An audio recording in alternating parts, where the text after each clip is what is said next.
예, 안녕하십니까.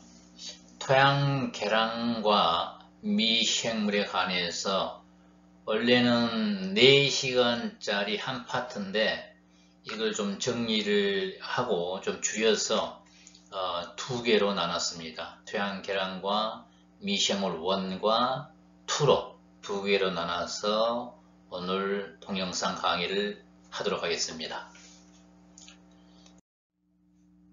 자, 우리가 30년, 40년 이렇게 오랫동안 농사를 지어도 농사가 어렵다고 그렇습니다.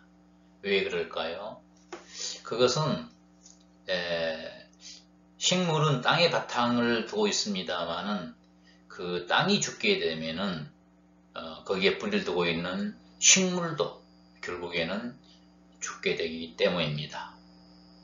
그래서 땅이 살아야 생명체가 살게 되는 거죠. 그래서 땅이 죽었다는 말은 땅의 대부분을 차지하고 있는 게 광물질이거든요. 광물질이 45%, 약 45%, 그 다음에 수분이 25%, 그 다음에 공기가 25% 들어있습니다. 그 다음에 나머지 5%는 유기물입니다. 그래서 우리가 수분이라든가 그 다음에 공기라든가 강물질, 이건 다 살아있는 생명체가 아닙니다. 또한 그 동물성, 식물성, 유기물도 살아있는 생명체가 아닙니다.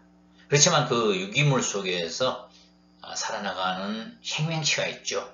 그 생명체가 바로 미생물, 그 다음에 지렁이 같은 소동물들. 그래서 이 미생물과 소동물은 살아있는 생명체입니다. 그래서 땅이 죽었다는 것은 이 생명체인 미생물과 소동물이 살 수 없는 환경이 되고 얘들의 숫자가 줄어든다든가 거의 없다든가 그런 상태를 땅이 죽었다 그렇게 이야기하고 있습니다. 그래서 우리가 땅을 죽이는 근본 원인 물질이 우리 생각을 해봐야 되는데 다음 파일에도 나옵니다만은 결국에는 우리가 생명체는 사실은 화학 물질이 좋지는 않습니다. 그래서 생명을 해를 주든가 생명을 중인한 물질인 살충제, 살균제, 제초제, 그 다음에 환경을 악화시킬 수 있는 풋배선 퇴비, 오염된 물들, 이런 게 결국에는 생명체가 살 수 없는 토양으로 만드는 거죠. 거기에다가 생명체가 싫어하는 화학 비료들, 이런 걸 주기 때문에 문제가 발생한다 생각하셔야 됩니다. 그러면 정말로 땅을 살릴 수 있는 방법이 뭐냐 하는 거죠. 저는 그동안에 땅을 살릴 수 있는 방법을 기술을 개발하고 보급해서 오랫동안 땅에 연작장을 했던 시설하우스도 땅이 살아나는 것을 많이 경험을 했습니다. 자, 먼저 탄소질 제로입니다. 저는 이제 탄소질 제로라고 단순하게 표현하지 않고 거친 유기물 그렇게 얘기합니다. 거친 유기물. 거친 유기물이란 뭐예요? 거친 유기물은 숲이라든가 나무 파시목이라든가 톱밥이라든가 볏짚이라든가 이런 거겠죠. 이런 거친 유기물이 충분히 들어가야 됩니다. 그래서 테이프를 쓰더라도 우리가 미발효된 테이프가 아니고 잘 발효된 테이프를 써야 될 거고요. 우리가 축분보다는 가능한 한 방금 언급했던 이런 거친 유기물들을 발효시키는 테이프가 땅을 살리는 데는 좋습니다. 거기에 플러스해서 동물성 부산물들 어떤 거냐? 예를 들어서 뼈가루인 골분, 그 다음에 생선가루인 어분, 이런 동물성이 들어가야만 땅이 순식간에 살아나 버렸습니다. 그 다음에 거기에 미네랄들, 우리가 땅에 있는 미네랄은 그 식물이 흡수할 수 없는 뼈다귀 미네랄 상태, 그래서 모래라든가 마사토라든가 자갈 크기, 그 정도 상태가 많이 남아 있습니다. 이게 그 땅에 유기물이 들어가고 유기산이 생성이 되고 이 펄빅산, 휴믹산 같은 유기산에 의해서 이게 또 분해가 돼서 물에 녹을 수 있는 수용성 상태, 이온 상태 미네랄화가 돼야만이 이게 물에 녹아서 흡수되는 거죠. 그런데 이렇게 할 수 없는 환경으로, 화학물질이라는 것은 이런 걸 할 수 없는 환경으로 자꾸 조성해 나가게 되는 거죠. 그 다음에 동물성이 들어있는 액비라든가 미생물이 충분히 들어있는 액비, 그 다음에 토양에 있는 미생물이 생명활동을 하는데 3대 영양소가 꼭 필요합니다. 4대 영양소까지 포함하면 무기염료까지 포함됩니다만은, 자, 먼저 탄수화물, 단백질, 지질, 무기염류 이런 게 들어가 있는 액비를, 미생물 액비를 만들어서 이렇게 공급을 꾸준하게 하다 보면 땅이 살아있는 토양으로 변해가게 되어 있습니다. 자, 땅이 살아야 농사가 산다 그렇게 이야기했습니다. 그러니까 죽은 땅, 일반적으로 우리가 현재 하고 있는 농사는 우리가 토양에다가 농약을 사용한다든가 화학비료를 하든가 제초제 이런 걸 쓰게 되면요, 우리가 이 10% 병을 유발시키는 해균인 10% 해균을 주기 위해서 살균제를 썼다 칩시다.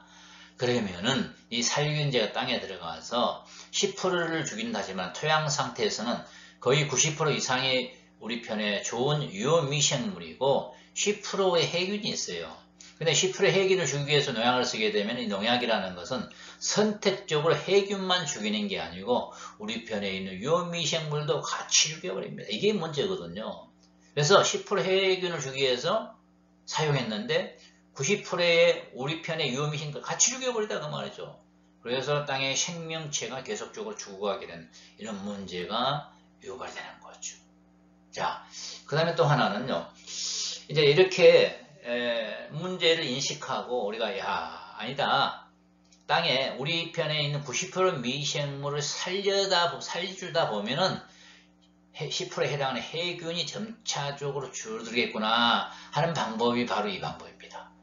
우리 편의 유효미생물을 계속적으로 배양을 시켜서 유효미생물을 계속 공급해주고 내 땅에는 토착미생물을 배양해서 공급해주고 계속 좋은 발효액비를 공급해주고 계속 공급해주게 되면요, 항생물질, 특히 방수균 같은 거, 많이 들은 항생물질이 많은 미생물제, 특히 항생물질이 많은 그 방수균을 배양하는 데는요, 뭐니 해도 누룩가루에가 방수균이 많이 들어있고, 그래서 산에 올라가서 갈비나 낙엽 탁 적히게 되면 거기 곤충들이 죽어있는 부분들이 많이 나옵니다.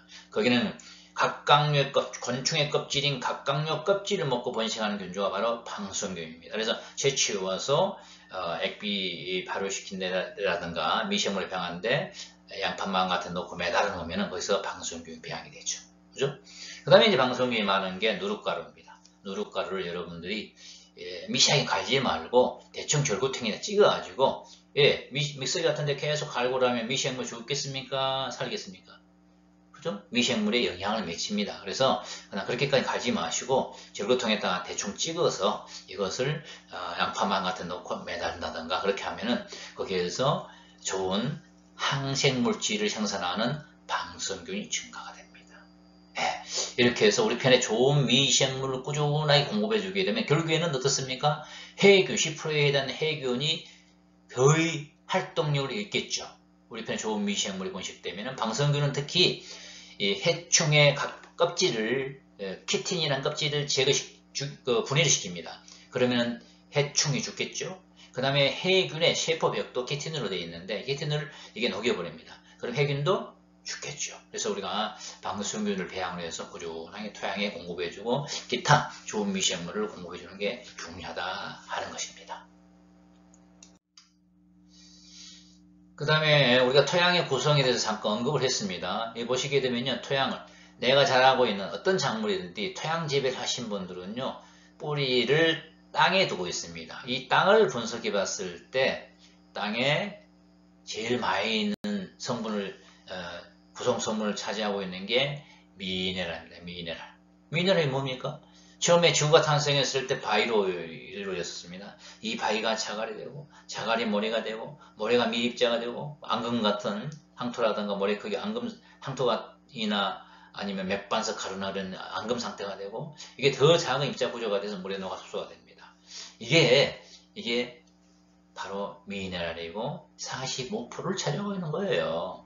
그 다음 공기가 25%, 물이 25%. 공기물 반딱짝에서 제거시켜버리게 되면요, 미네랄이 45%, 유기물이 5% 들어있습니다. 유기물은 이게 동물성, 식물성 이런 유기물이겠죠. 여기에다가 유기체라는 것은 미생물입니다.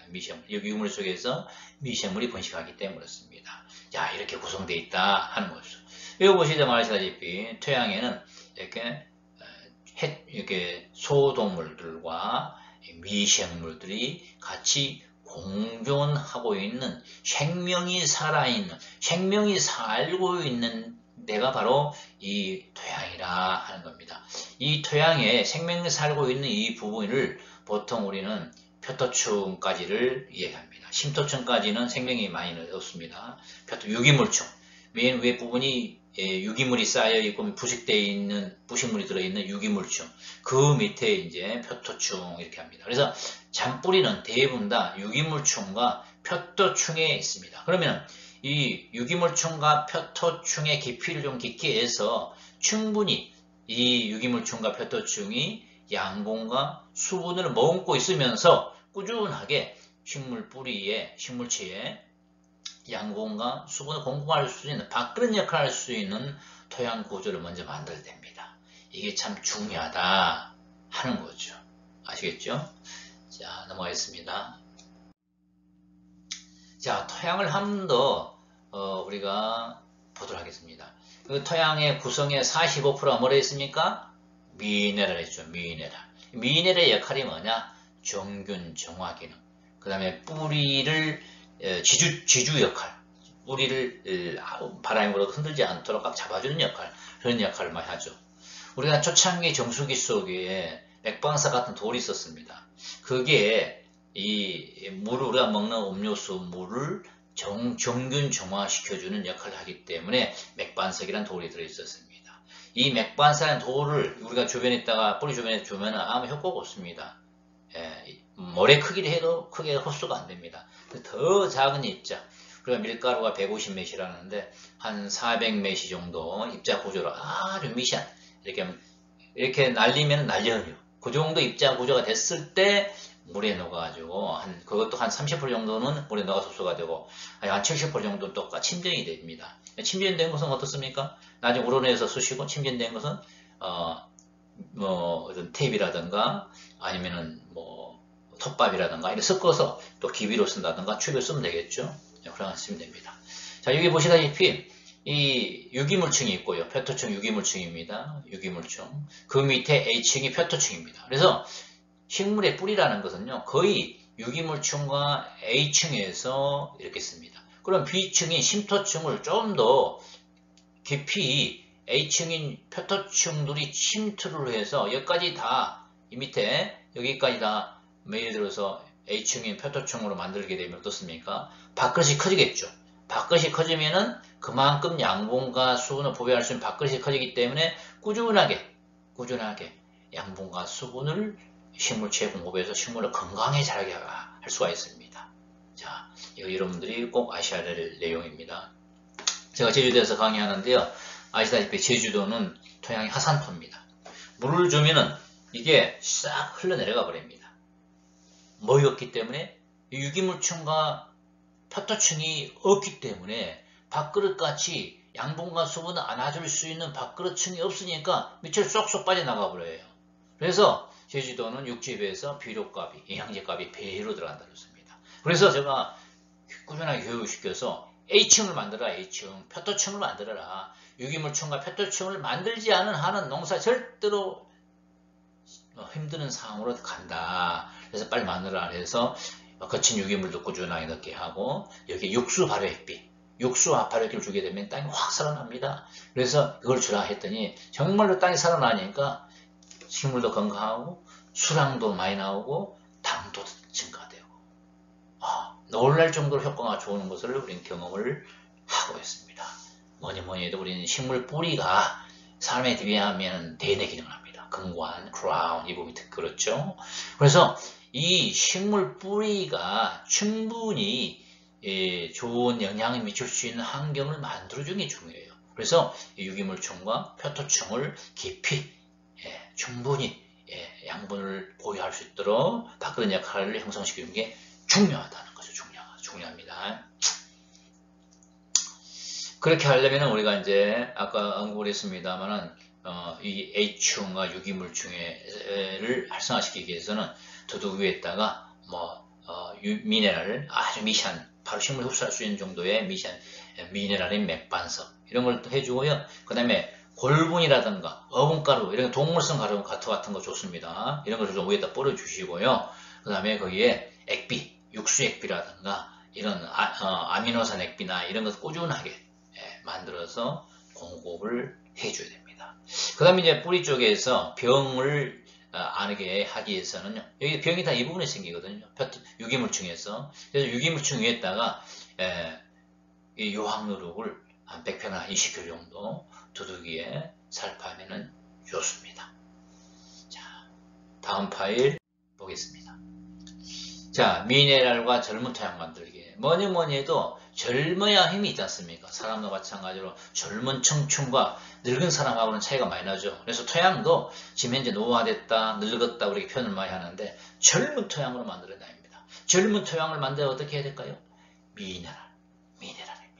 식물이 바로 흡수해서 식물을 건강하게 할 수 있는 프레시한, 신선한 미네랄을 공급해주면 노화된 토양이 새로운 토양으로 바뀌어 나가야 합니다. 그래서 이 노화된 토양의 원인은 우리가 연작을 한다든가 미숙된 테이프, 가스, 악취가 나는 그 미숙된 테이프를 넣는다든가 과다한 화학비를 넣는다든가 뭐 살충제, 살균제, 제초제, 이타 이런 오염된 물들 이런 것을 계속 쓰다 보면 토양이 노화되겠죠. 그래서 미생물 수가 감소하게 되고 미생물상이 이게 다양한 미생물이 공생공용을 해야 되는데 미생물이 단순화되어버립니다. 그 다음에 미량원소는 어떻습니까? 질소인산과를 이주를 주다 보니까 그에게 미네랄이 부족할 수 없겠죠. 상대적으로 질소인산가 많으면 어때요? 미네랄 상대적으로 줄을 수밖에 없습니다. 그 다음에 뭐 이런 미발효된 탭이나 이런 걸로 인해서 복합 화학비로 인해서 염류 가스 장애 이런 여러 가지 문제 얘가 말씀하고 있죠. 그러면 그 토양의 45%를 차지하고 있는 이 미네랄의 정균 정화할 수 있는 자정 능력이 상실하는 이런 것들이 노화된 원인이다. 그러면 정말로 내가 내 땅에 화학비료를 많이 쓰고 부패된 퇴비가 많이 들어가서 농사가 안 돼요. 너무 힘들어요. 그럼 가장 돈 안 들어가고 쉽게 할 수 있는 방법은 뭐냐? 막걸리 아시죠 여러분? 막걸리에다 당밀 좀 타고요. 거기다 맥반석 가루를 좀 넣어가지고 흔들어서 2, 3일 정도 재워 넣는 거예요. 그러면은 어느 정도 이게 발효 산물로 바뀝니다. 그리고 나서 그걸 물만 따라가지고 뭐 부적포라든가 이런 데 걸러서 그 액만 따라 넣어가지고 이게 줘보세요. 꾸준하게. 거기다 동물성 육수가 들어가면 더 좋겠죠. 꾸준하면은 야 땅이 이게 식물이 참 안 좋았었는데 야 살살 좋아지네. 땅도 좋아지네. 그런 것을 여러분이 느낄 수가 있습니다. 그래서 기비로는 정화력과 회복력이 탁월한 맥반석 가루 이것을 100평당 한 20kg 정도 뿌리면 좋아해요. 기표가루 할 때 20kg 뿌려봤자 흔적도 없어집니다. 너무나 많아요. 그래서 제일 좋은 방법은 두둑을 만들고 나서 두둑 위에다가 뿌려주고 평탄 작업을 하든가 아니면은 이것을 과수원 같은 경우는 나무 주변에다가 나무 근건에다가 뭐 쌀뜨기 있죠. 미강하고 맥반석가루하고 뭐 1대1로 섞어서 위에다 뿌려줘도 좋겠죠. 왜? 이 쌀뜨기 미강에는 탄수화물 단백질이 들어있고요. 그러다 보면 미생물이 번식이 잘 됩니다. 그럼 분해력 이 맥반석가루를 분해시켜서 흡수도 빨리 시켜주고 그런 역할을 합니다. 그 다음에 뭐 아시다시피 유황누룩 병 예방 차원에서 또는 식물을 건강하게 해서 유황누룩 10kg 정도 이렇게 뿌려주면 좋겠습니다. 유황누룩이나 맥반석 가루도 마찬가지로 시설합수 하신 분들은 키토로타에 치고 나서 마지막에 두둑 위에다가 이렇게 뿌려주고 나서 편탄 작업을 하게 되면 한 뺨 정도 범위 내에서 섞이게 되어 있습니다. 그래서 깊이가 할 때 들어가 버리면요 양도 엄청 많이 들어가야 되고요 물질이 밑에 들어가는 것은 위로 올라오기 힘듭니다. 표도층에 있는 것은 물을 주면서 물길 따라서 스며들기 때문에 효율이 좋아지는 거죠. 돈도 적게 들어가고 자 이렇게 사용하시면 되겠습니다. 그리고 나서 정식하고 난 다음에는 우리가 꼭 정식하고 난 다음에는 물조를 가져다니면서 폭이 주라. 꼭 2번 정도는 주라. 심신장구를 하고 있습니다. 왜냐? 식물 뿌리가 예를 들어서 한번 예를 들어볼까요? 뭐 이게 내가 가지고 있는 게 지금 이걸 볼까요? 자, 식물이다. 그러면은 이 식물 표토층이 딱 접하는 부분이 있죠. 이 부분이 이게 크라운 부분, 근관이라 그렇습니다. 여기를 중심으로 해서 흙이 쫙 밀착이 돼줘야 됩니다. 그러면 점적 두 줄 깔아놨다 그것만 메거나 그것만 주게 되면요, 흙이 쫙 근관을 크라운을 중심해서 뭉쳐지질 않습니다. 그죠? 뭉쳐지질 않아요. 그러면 거기서부터 식물이 골병들기 시작하는 거예요. 그러다가 나중에 꽃이 피고 가가 크나면 그때부터 막 그냥 생장점 부분이 탁 골고 들어가고 힘이 없어 보이고 그렇습니다. 그래서 사람도 마찬가지입니다만 어린 유아를 키울 때 낳자마자 영양 관리를 잘 해야 되잖아요. 뭐 이불도 잘 덮어주고 보호를 잘 해야 되지 않습니까? 식물도 똑같습니다. 막 정식했을 때는 어떤 유모잖아요. 유모, 어린묘는 뿌리를 중심으로 해서 안정적으로 착 뻗어나갈 수 있도록, 얘들도 정식이 되고 난 뒤에는 살기에서 발버둥 치거든요. 그 땅에 본답에서 이제 활차로 살아나야 될 거 아닙니까? 그러면은 그 뿌리 근간 부분을 집중적으로 흠뻑 아비셀면은 앞에 장갑이라든가 양말 같은 거 묶으면 되지 않습니까? 그래가지고 흠뻑 땅이 패이지 않을 정도로 이렇게 해서 흠뻑 주고 줘야만이 이 근관을 중심에 흙이 쫙 뭉친다고. 여기를 딱 보호를 해줘야 됩니다. 보호를. 그렇게 해서 한 두 번 정도는, 아무리 힘들다 하더라도 한 두 번 정도 그렇게 물 주시라고요. 그러고 나서 그 다음부터는 점적으로 상관없어요. 그 다음부터는 정말 중요한 과정 중에 하나입니다. 오늘도 한 분이 통화하신 분이 왔어요. 그래서 자, 이렇게 내가 저한테 제도를 컨설팅 많이 받았던 분이라 가지고 좀 시든다 하더라고. 그래서 내가 정식하고 나서 물줄을 끓고 다니면서 속이 흠뻑 그때 뿌리 액비 섞어가지고 다른 영양제 주면 안 됩니다. 초기 생육에는. 왜냐? 우리가 기비로 테이프나 비료가 들어가 있는 상태이기 때문에 양분이 너무 가닥이 많은 상태입니다.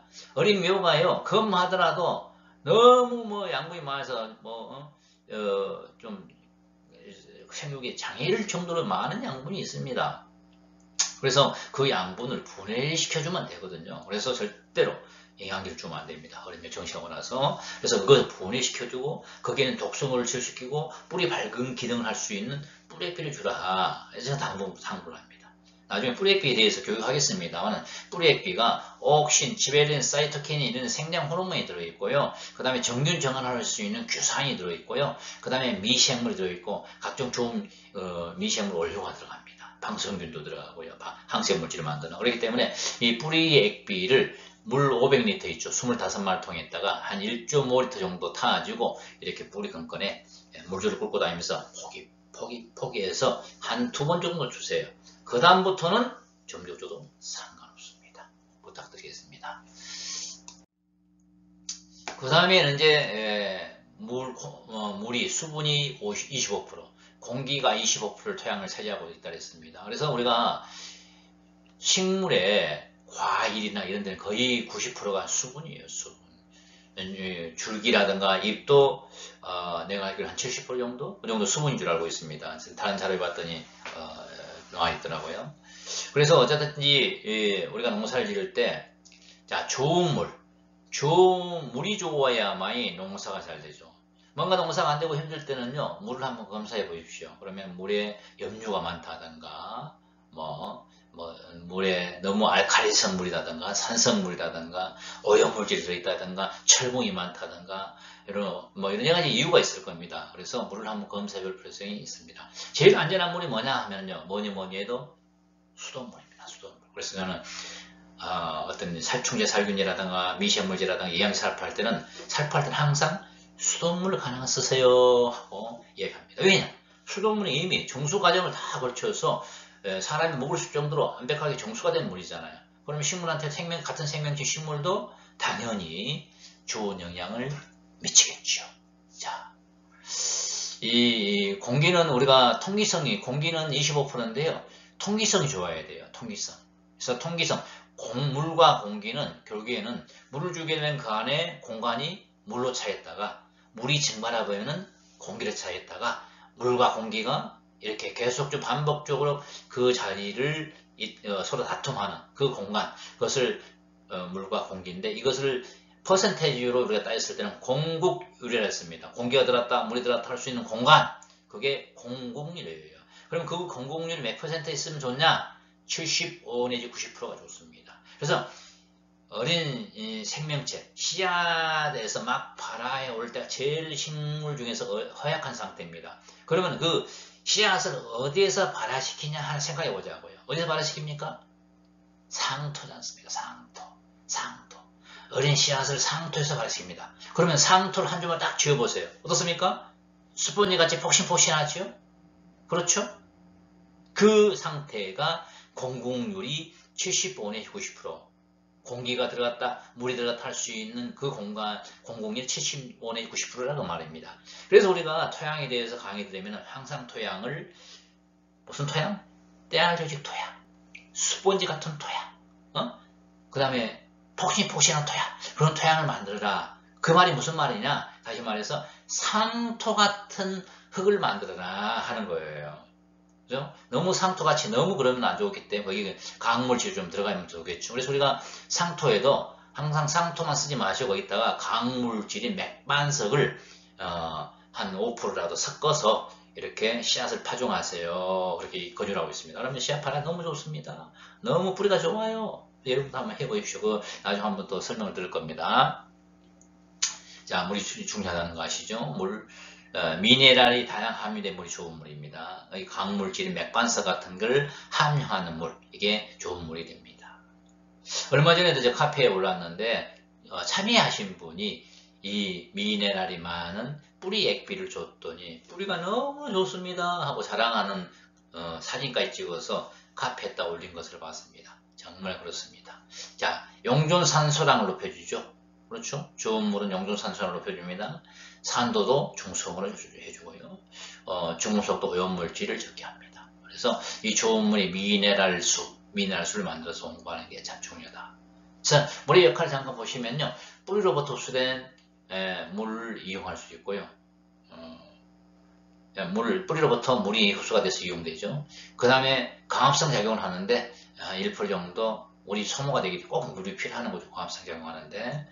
그 다음에 이제 잎과 줄기, 과일에 이렇게 저장을 하게 되는 거고요. 각 기관에. 이 뿌리를 통해서 흡수한 수분이 증산작용해서 식물 체외로 나가게 되면 뿌리를 통해서 또 흡수가 되고 또 그 물로 식물의 체온을 조정하기도 하고 그렇습니다. 그 다음에 동화산물 생산하는 데도 이용하고 양분의 용매작용, 식물의 냉각작용, 당 운송작용 이런 단데도 꼭 물이 필요한 거죠. 물이 중요하죠. 그래서 좋은 물이 정말 중요하다는 거. 또 계곡 내부, 식물체 내의 물 흐름을 촉진하는 그런 역할도 같이 하기 때문에 체내에서 어쨌든 간에 우리 좋은 물, 미네랄수가 공급하는 게 좋습니다. 자, 미네랄수 만드는 방법이죠. 자, 뭐 간단하게 하면은 뭐 이렇게 해도 돼요. 목초액 반말에다가 한 마리면은 그랬다가 맥반석 넘쳐버리니까 그죠? 목초액 한 통을 빈통 하나 준비해서 목초액을 2개를 반반씩 나누면 되겠죠. 반반씩 나누고 거기 반만 목초액이 차있는 거기다가 맥반석 가루를 5kg 정도 넣어요. 넣고 뚜껑 닫고 한 번씩 흔들어줘. 수치를 한 번씩.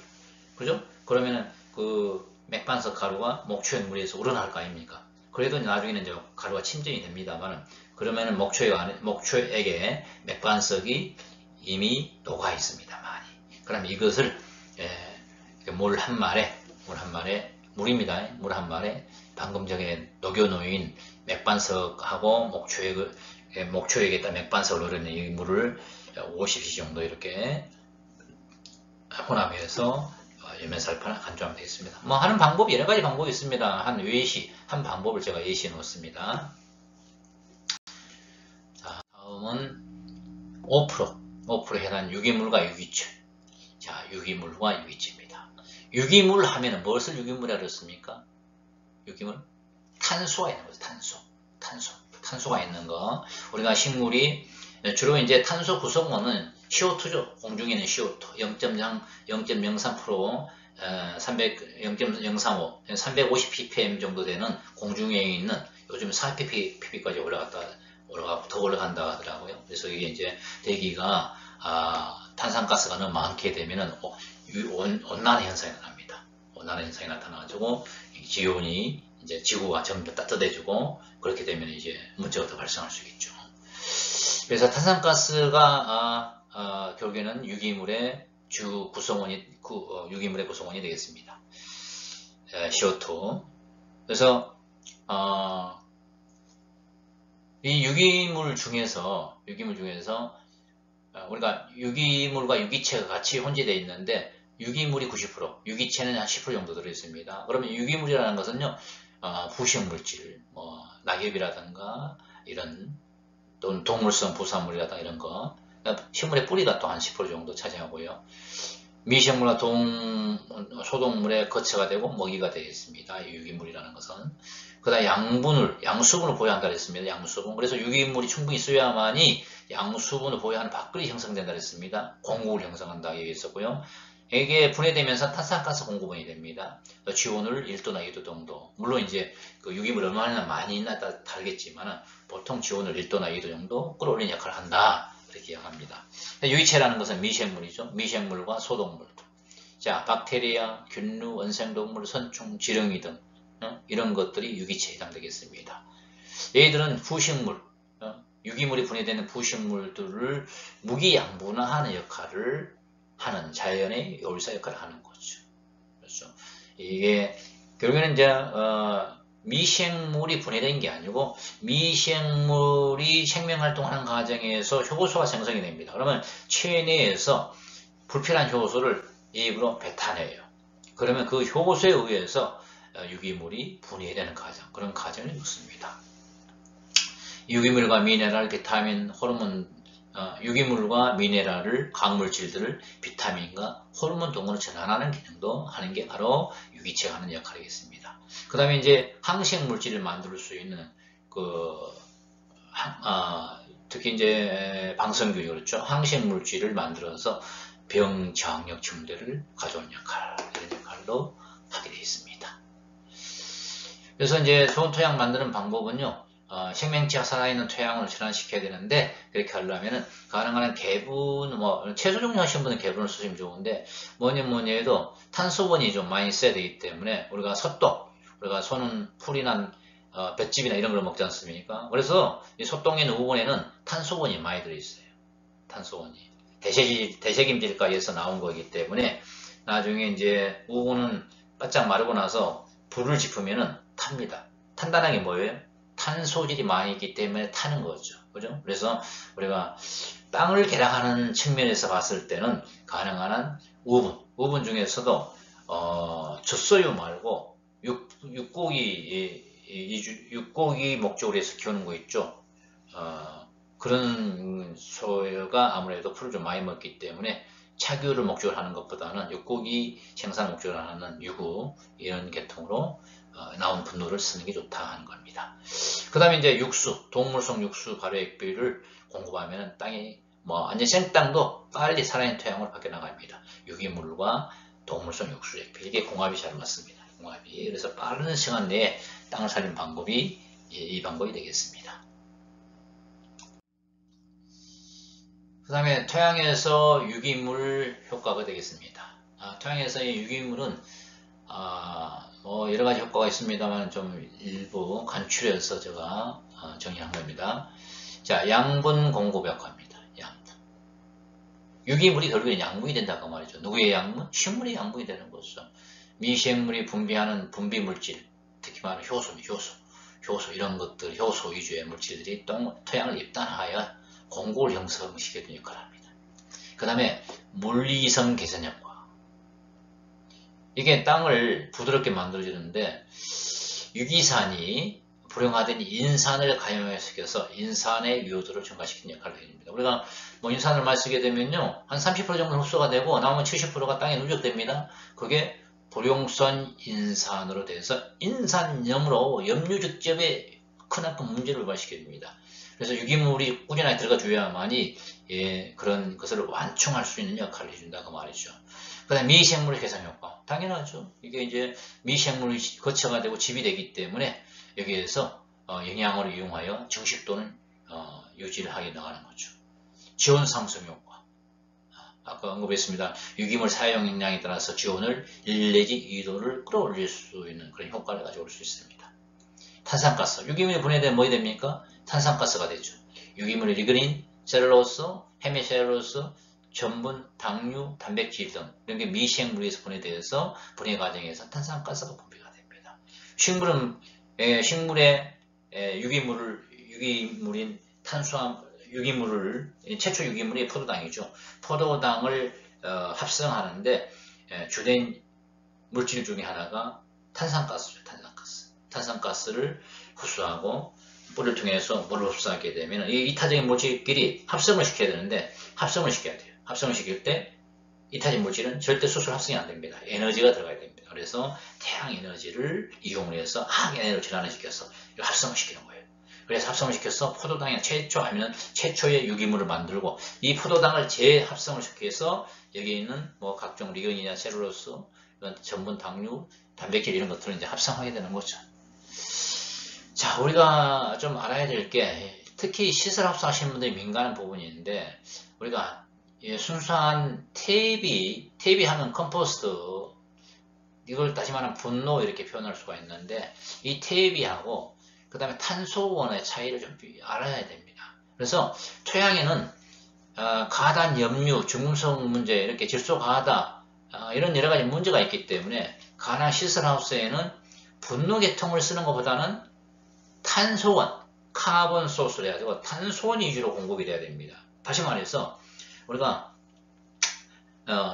개분이라든가 우분이나 돈분 이런 걸 쓰는 것보다는 순수한 탄소원인 톱밥이라든가 볏짚이라든가 낙엽이라든가 숲이라든가 이런 것만 순수하게 발효시키고 거기에다 동물성인 골분과 어분이라든가 강물질인 맥반석이라든가 이런 거 넣고 당밀, 미생물 넣고 순수하게 이것만 발효시켜서 투입하게 되면 땅이 빨리 살아나요. 근데 우리는 그렇지 않고 무조건 퇴비하면 축분, 가축분노 있잖아요. 이걸 퇴비를 생각하잖아요. 이거 위주로 주다 보면 그 안에는 각종 미발효된 물질과 선충이라든가 각종 안 좋은 물질들이 많이 함유되어 있는 경향이 있습니다. 다 그렇다는 건 아니고요. 물론 좋은 퇴비도 있으니까 제가 말 잘못하면 개인이 문제 발생할 수 있고 그렇습니다만 하여간 저는 그렇습니다. 저는 절대로 축분을 쓰더라도 잘 발효시켜 써야 돼. 발효기가 있다 보니까 한 번 더 발효시켜 쓰지 그냥 생 퇴비는 쓰지 않습니다. 급해가지고 꼭 생 퇴비를 써야 된다. 그러면 거기에 가스나 염분이나 이런 걸 완화시킬 수 있는 물질이 있죠. 뭐라 그랬습니까? 맥반석가루 혼합시켜서 이렇게 투입하고 그 다음에 유황누룩을 혼합시켜서 투입하고 이건 꼭 습관적으로 저는 하고 있습니다. 여러분들도 참고 바라겠습니다. 자, 그러면은 좋은 퇴비란 무슨 퇴비냐? 다 바로 휴머스가 함유되어 있는 퇴비. 그러니까 이게 퇴비가 잘 발효되면 휴머스가 됩니다. 부식 물질로 바뀐다 하는 거죠. 자, 동식물질 섞인 부산물입니다. 부식물들, 균류와 박테리아에 의해서 합성된 복합물질이 되겠습니다. 부식물이라는 것은 흙에 미시한 강물질 큰 알갱이로 응급시키는 접합성이 크고요. 이게 이제 균류가 부식물에서 섭취한 탄수화물과 단백질을 흡수하고 공정 끝에 뿌리는 균류 및 균류 부산물 등을 흡수하게 되는 거죠. 그래서 맛이 향상되고 향상됩니다. 그래서 우리가 이제 토양 재배는 양액 재배와 달리 좀 맛을 얼마든지 우리가 끌어올릴 수 있는 장점이 있습니다. 최근에 가지고도 이제 양액재 하신 분들이 이걸 인식을 하고 순수한 양액만 넣지 않고 뿌리액비라든가 유황액비라든가 활성액비 이런 걸 만들어서 같이 넣는 경향이 있습니다. 그런데 들어가면 이제 미생물이 많이 들어가면 트로피가 막힐 수가 있기 때문에 멸균 고온처리라는 미생물은 필요 없잖아요. 고온처리하고 잘 이게 걸러서 그 액만 밀어넣으니까 화학물질만 넣었을 때 비하고는 맛도 좋아지고 품질이 너무 좋아지더라 그런 말도 듣고 있습니다. 특히 이제 방성균을 근근에 많이 넣어주라고 얘기합니다. 여기 식물 보시게 되면 식물 뿌리입니다. 식물은 그 동화산물인 포도당의 70%는 자기 생명활동하는데 이용을 합니다. 나머지 30% 정도 뿌리를 통해서 배출을 하게 되는데 이 당이 배출되면 이 당을 섭취하기 위해서 뿌리 주변에 있는 많은 균주들, 미생물들이 달려들어요. 이 당을 먹기 위해서. 모든 생명체, 살아있는 생명체, 기초대사물질이 뭐냐? 당이라고 했습니다. 당. 미생물부터 해서 식물, 동물, 사람에 이르기까지 모든 살아있는 생명체는 기초대사물질인 당이 없으면 생명활동을 할 수가 없습니다. 당만 있으면 생명은 유지해 나가요. 볼까요? 우리가 90살, 100살 되신 분들을 보면 양로에 누워 있습니다. 밥을 못 먹어요. 누워서 냉기리 주사만 맞고 있습니다. 생명 유지되고 있어요. 냉기리 주사 맞아도. 왜냐? 생명의 기본적인 포도당을 주사기를 통해서 계속 공급받고 있으니까 먹지를 못해도 생명을 유지하고 있는 거죠. 그래서 미생물도 하나의 생명체이기 때문에 기초대사물인 기초대사물인 당을 필요로 하는 거죠. 그래서 당을 먹기 위해서 모여듭니다. 그러면은 일방적으로 당만 먹기만 하냐? 아니죠. 아니죠. 얘들은요, 식물 뿌리가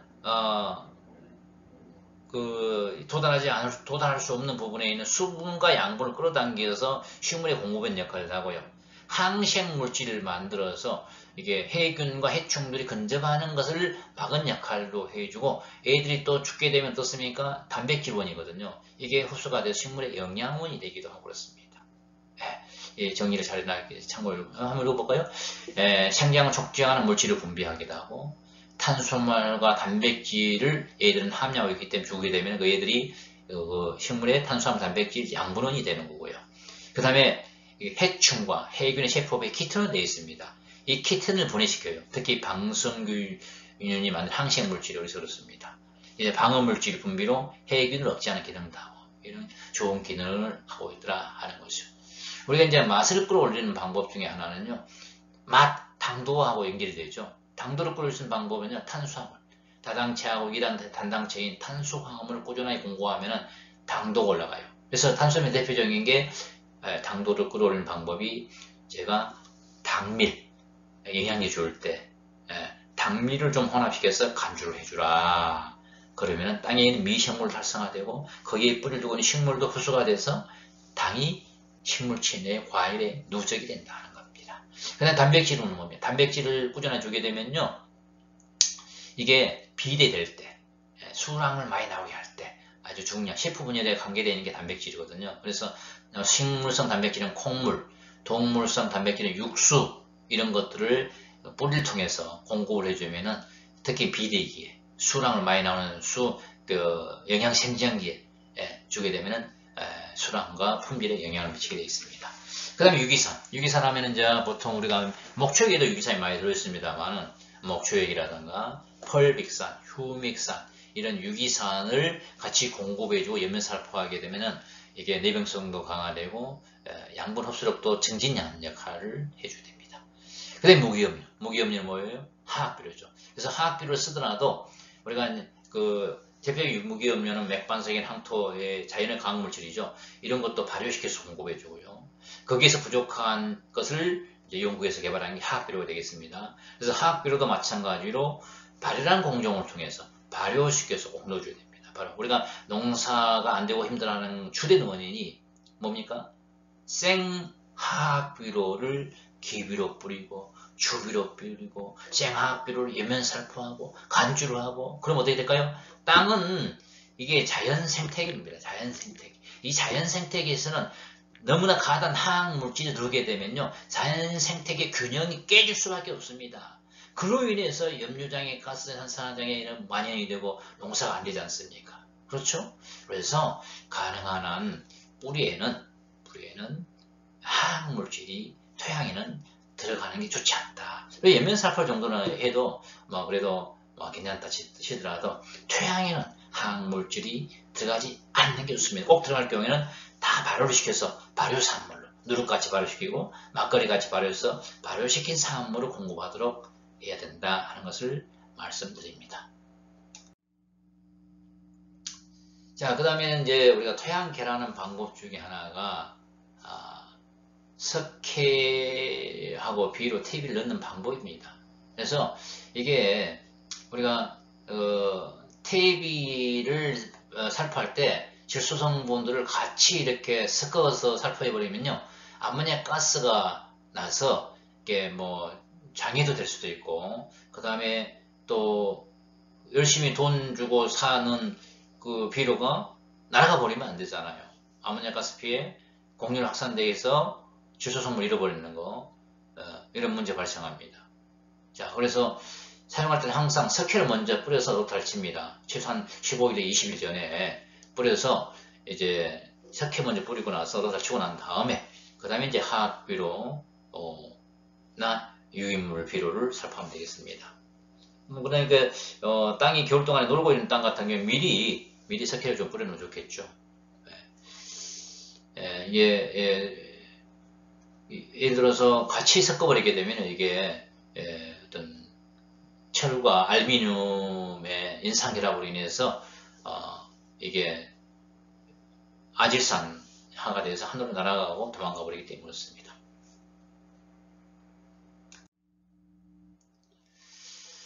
자, 이게 제가 30분을 생각하고 파일을 정리해서 강의를 했는데 지금 시간이 46분이 됐고 이게 동물성 미생물 배양체라든가 발효비료 이것을 설명하는데도 한참 시간이 걸립니다. 그래서 이 파일부터는 다음 강의에 같이 넣어서 강의를 진행하고 이번 동영상 강의는 여기까지 마치도록 하겠습니다. 네, 감사합니다.